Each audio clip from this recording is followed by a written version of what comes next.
মাছের ঝাল তো অনেক রকম খেয়েছেন, আজকে আমি ভোলা মাছের ঝাল করব। ভোলা মাছগুলো ভালো করে ভেজে নিলাম। এবার আমি এই তেলের মধ্যেই দিয়ে দিলাম কালো জিরে আর শুকনো লঙ্কা ফোড়ন। শুকনো লঙ্কা আর কালো জিরেটা একটু ভাজা ভাজা গন্ধ বেরোলেই এর মধ্যে দিয়ে দিলাম একটা পেঁয়াজ কুচানো।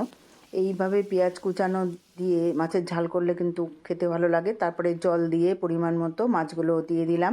ভাজা মাছগুলো দিয়ে এবার আমি সর্ষের বেটে রেখেছিলাম সেই সর্ষে বাটার জলটা দিলাম, কালো খোসাটা বাদ দিয়ে। এবার দুটো কাঁচা লঙ্কা দিলাম, দিয়ে একটু নাড়াচাড়া করে কিছুক্ষণ ঝোলটা টানিয়ে নিলেই আমার রান্না কমপ্লিট। এইভাবে ভোলা মাছের ঝাল খেতে খুবই ভালো লাগে। যারা এখনও করেননি তারা অবশ্যই একবার ট্রাই করবেন। অনেক রকম মাছের ঝাল তো আমরা খেয়েছি, কিন্তু ভোলা মাছের ঝাল কিন্তু খুব সুস্বাদু। এইভাবে মাছের ঝাল করে খাবেন।